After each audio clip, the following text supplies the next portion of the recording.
Hi, Assalamualaikum. My name is Ismahani binti Ismail. I am from class B. So in this video, I will be sharing the tutorial answer for EMS519 Taxation and Revenue Law. There are 6 questions, and the first one is define public revenue and why the public revenue is important for government operation.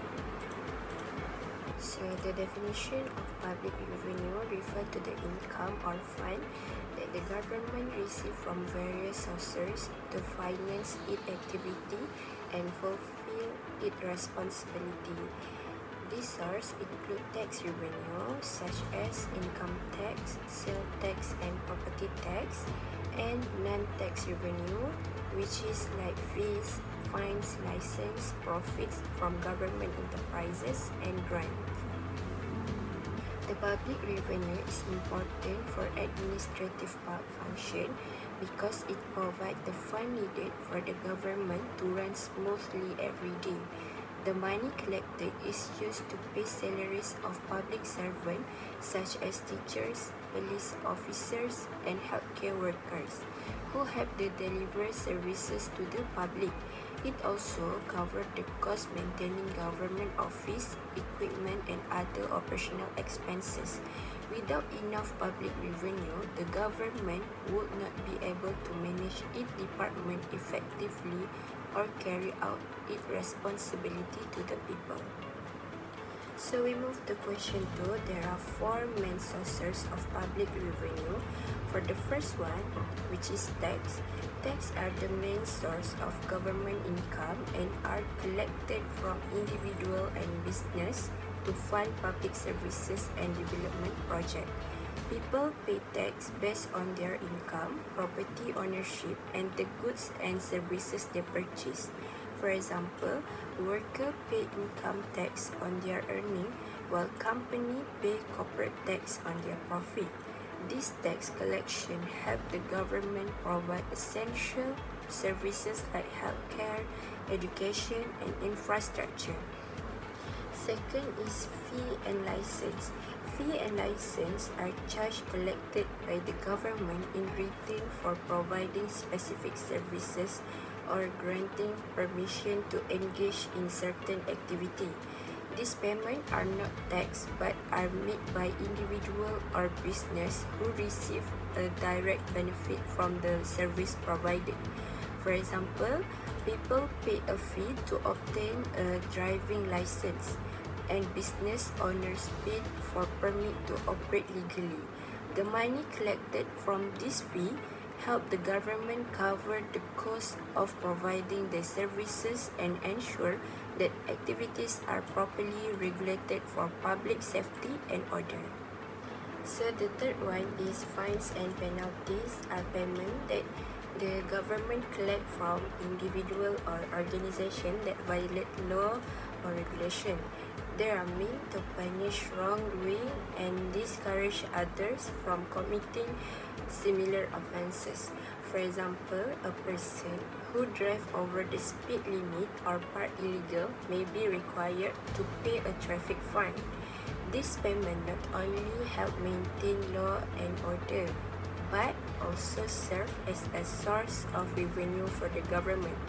By enforcing fines and penalties, the government promotes discipline and ensure that rules are followed for the safety and well-being of society. Besides that, grant and donation, one of the source of public revenue because this is financial aids given to the government by other countries, international agency, or the organization to support specific program or national development. They are usually provided to help improve areas such as education, healthcare, environment, or disaster recovery.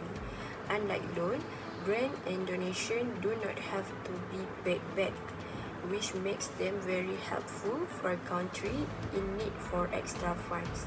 For example, Malaysia might receive a grant from UNESCO to improve its education system or donation from other nations to assist during a flood crisis. This fund helps the government to carry out important projects for the benefit of the people. So next question is differences between tax revenue and non-tax revenue. Tax revenue refer to the income that the government collect through compulsory payment from individual and business. It is the main source of public income and does not provide any direct benefit to the payer. In Malaysia federal budget, example of tax revenue include income tax, corporate tax, sale and service tax, which is SST, and petroleum income tax. These taxes are used to fund public services such as education, healthcare, and infrastructure development, while the non-tax revenue is the income the government earns from sources other than tax. It comes from fees, license, fine, dividend from government-linked companies, which is GLC, and return on government investment. In Malaysia federal budget, example of non-tax revenue include dividends from Petronas, passport and license fee, and fines collected by the enforcement agency. This type of revenue help the government supplement its income without imposing additional tax on citizens. So we move to the next question, which is question 4, differences between direct tax and indirect tax, and which one is good for public revenue. So direct tax is paid directly to the government by individual or company on their income. The tax based on income, profit, or property ownership. For example, income tax, corporate tax, and property tax. Besides that, indirect tax is tax paid indirectly when people buy goods or services. The seller collects the tax and pay it to the government, and it is based on consumption or spending by the customer. For instance, sale and service tax, which is SST. So in my opinion, in Malaysia, direct tax are more significant because they contribute the largest portion of government revenue. These tax include income tax from individual and corporate tax from business, which provide a steady and reliable income for the government. Direct tax are important as they are based on the ability to pay, meaning higher earned and profitable company contribute more. So next question is two-way might increase public revenue and there are potential impact, which is one of them is increasing tax means the government collect more money from individual and business to fund public services like healthcare. With the higher tax revenue, the government can improve the hospital, purchase modern medical equipment, and employ more doctor and nurse, which benefit the public by providing better healthcare services. However, this move also has drawback, which is negative impact, because when tax increase, people have less disposable income to spend on their daily needs, and business may face higher costs, leading to higher prices for goods and services. As a result, consumer spending could decrease and business growth may slow down. So next, borrowing government bonds is a way for the government to raise money quickly to fund important projects like improving healthcare services. By taking loan or selling bonds, the government can collect large sums of money to build hospitals, buy medical supplies, and hire more healthcare workers without increasing tax right away. This helps improve the public services in the short term and support economic growth. However, borrowing also has drawback because it increases the country's national debt. The government will need to repay the borrowed money with interest in the future, which can reduce funds available for other sectors such as education or infrastructure.